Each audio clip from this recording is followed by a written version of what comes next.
ଯାହା ବି କରନ୍ତୁ ଭଲରେ କରନ୍ତୁ। ସମସ୍ତଙ୍କ ସହିତ ମିଳିମିଶି ରୁହନ୍ତୁ। ଏ ଗର୍ବ ଅହଙ୍କାର ଠୁ ଦୂରେଇ ଯାଆନ୍ତୁ ଆଜ୍ଞା।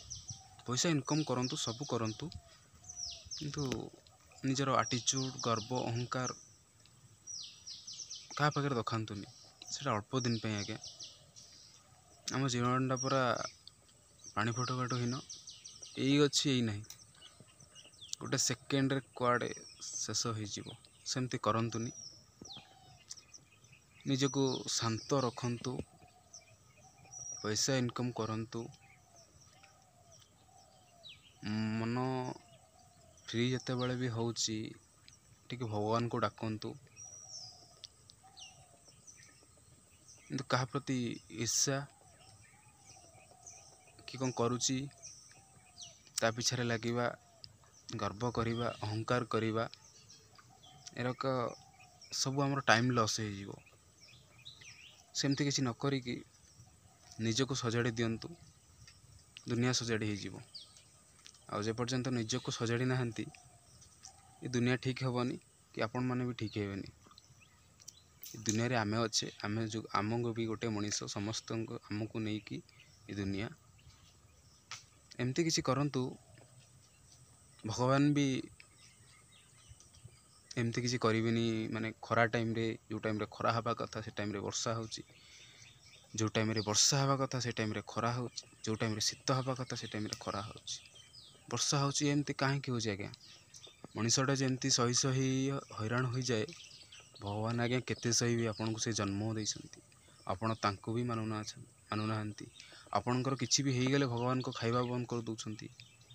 ନା ପଇସା ନାହିଁ, ଭଗବାନଙ୍କ ଉପାସ। ଆମ ରାଲି ସରିଲେ ଆମେ ଭଗବାନଙ୍କର ସେବା କରିବୁ। ଆପଣଙ୍କୁ ଯେ ଦୁନିଆ ଦେଖେଇଛନ୍ତି, ଆପଣ ତାଙ୍କର ବି ଖାଇବା ବନ୍ଦ କରିଦେଉଛନ୍ତି।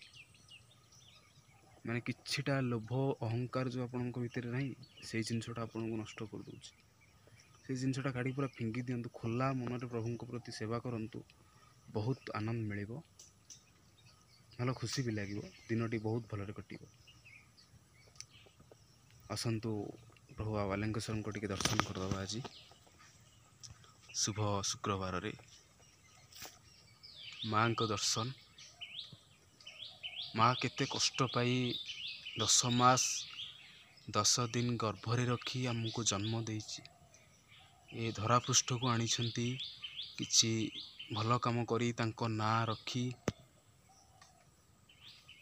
ସେ କଷ୍ଟର କିଛି ମୂଲ୍ୟ ପାଇବା ପାଇଁ ଚେଷ୍ଟା କରିଛନ୍ତି। ଆମେ କିନ୍ତୁ ଜାଣି ଆମେ ଜୀବନକୁ ନଷ୍ଟ କରିଦେଉଛେ।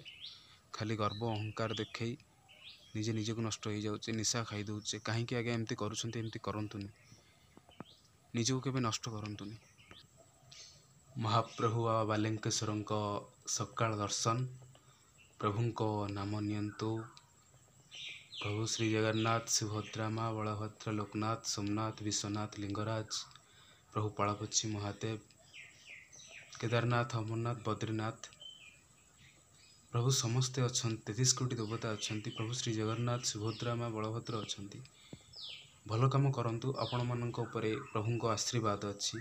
ଏତିକି କହୁଛି, ସୁଖରେ ରୁହନ୍ତୁ, ଶାନ୍ତିରେ ରୁହନ୍ତୁ, କାହା ପ୍ରତି ଅନ୍ୟାୟ କରନ୍ତୁନି, ଭଲରେ ରୁହନ୍ତୁ। ଜୟ ଜଗନ୍ନାଥ।